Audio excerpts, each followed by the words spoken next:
And good morning, everyone. Welcome back to NeelyFX. My name is Michael Neely, and this is the channel where we talk about foreign exchange trading, and hopefully making money at foreign exchange. That's what it's there for.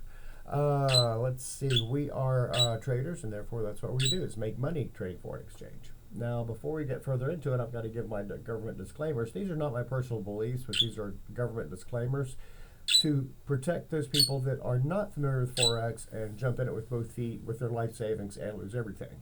So this is not what that channel is for. This channel is for educational and entertainment purposes only and does not constitute trading or financial advice. I'm a professional trader, not a broker, trading my own capital. I do not solicit funds, manage client accounts, nor do I hold CFTC or NFA registration. I have held NFA registration in the past. I know how to do that. However, that's not what this is about. Forex trading is highly speculative with a high degree of risk of losing some or all of your investment capital. Only trade with funds you can comfortably afford to lose. CFTC risk disclosure goes like this. Foreign exchange trading carries a high degree of risk and may not be suitable for all investors. The high degree of leverage can work against you as well as for you. Before trading Forex, consider your investment objectives, experience, and risk appetite. You could sustain a loss of some or all of your investment capital. So let's see what's going on today. First, we have the day before the rate cuts, potential rate cuts. Oh, you can't see me. There we go. You can see me now. And Henry, the foreign exchange trading parakeet, is right there with me. Is also, you can't see him because he's blending under the green background. Okay, here we have the odds of a rate cut as per the Chicago Mercantile Exchange, which are a bunch of professional traders and people who make markets and stuff like that. So they're calling for a 96% chance of a rate cut tomorrow, to a 25 basis point rate cut. That's cool. That's probably going to happen. They're usually very, very good about that.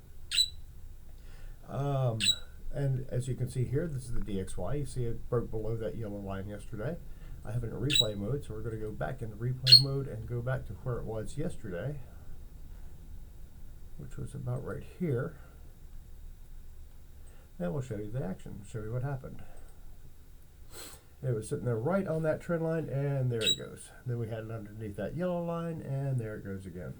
So with that, we have an increase in just about everything across the board. We have the euro going up, and it is looking like it's going quote-unquote to the moon. In all reality, nothing goes to the moon in Forex. It trades and rages. Even if you back out to a higher time frame, like a monthly or yearly, it always trades and ranges.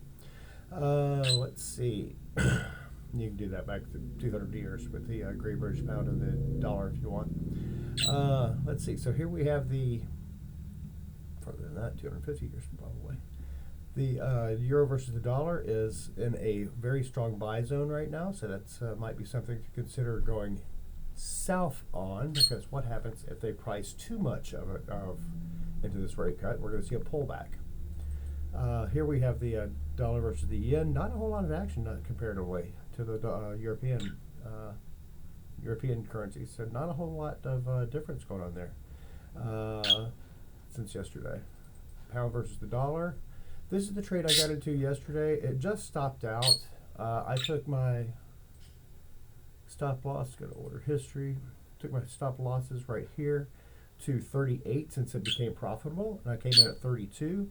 It's now at 36, and I'm kind of not real wild about getting into it again. It's looking like it might be at a top right now, so I'm going to kind of back off a little bit. I expect the trading to kind of cool down today and tomorrow morning and before the rate hike.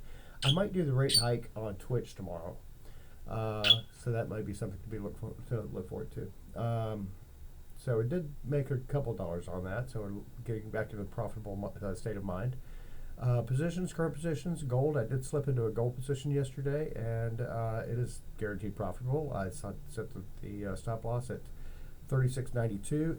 We'll get into that later. It's flirting with 3,700. We'll see if it breaks through or not. I'm sure it will, because as soon as I extend the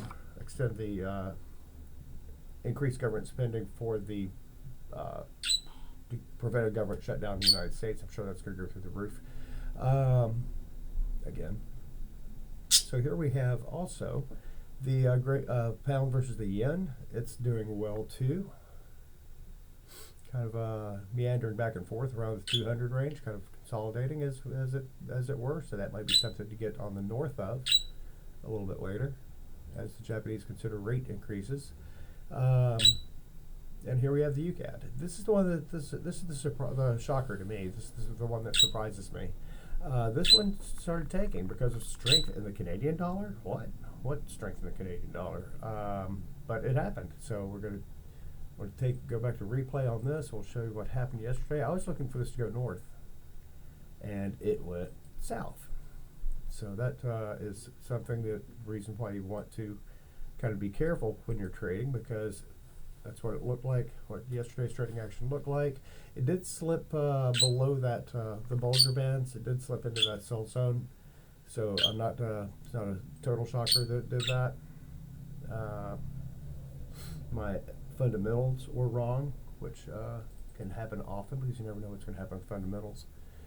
666 was my entry point on that, and at that point we would have made 7 points on that. I did not trade that. Gold, again, gold is glittering. It is all that glitters.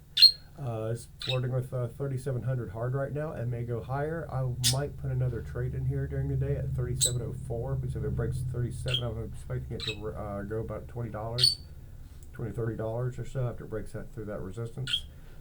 Psychological resistance at 3,700. I think it's going to get used to that and break through. Silver, look at silver. Silver's doing extraordinarily well too.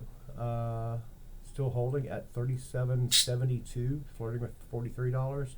All-time high on that is 49.09. That was that 49.39. So I think it's where it hit during the recovery from the quote-unquote Great Recession of in 2011. So that's the benchmark on that. We'll see what happens if it goes above that. And that's about all I've got for today. A lot of sitting back and watching a little bit, because I think they may have priced too much into the euro and then too much into the pound. I don't see because something else on the pound. This resistance area wasn't there yesterday, but it's there today. It's still very hard in the buy zone, but we're seeing a lot of back and forth on that. I might set something around 140.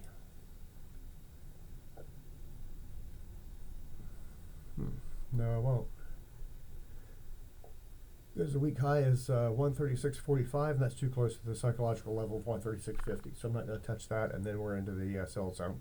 So I think what we're going to be looking at is a pullback on the pound versus the dollar, and the sterling versus the dollar, and the euro versus the dollar, and we'll see how that goes. But other than that, that's where we are today. With that, I'm going to wrap it up. I might place another trade in gold, about 37.04. Matter of fact, let's go ahead and do that right now, just in case this one stops out. I don't want to miss this raging harder, because I know it's going to, and this will also give me a whole bunch more stuff, a whole bunch more profits. So we'll set the stop loss at 36.92. If Henry will give me back my keyboard, 36.92, and then we'll have two trades in there. Not 33.62. That's not going to work. Okay, there we go. So now that will give me a 1.5 balance, percent balance. My balance, making money on that. So we'll keep our fingers crossed on that. That way I'm protected if it stops out. And then decides to go further beyond 3,700. The New York market opens in about an hour and a half, and I will be at my day job when that happens. So you guys have a great one. I will talk with you later. Again, if you like this video, then by all means like and subscribe, and I will talk with you later. Have a great one. Bye.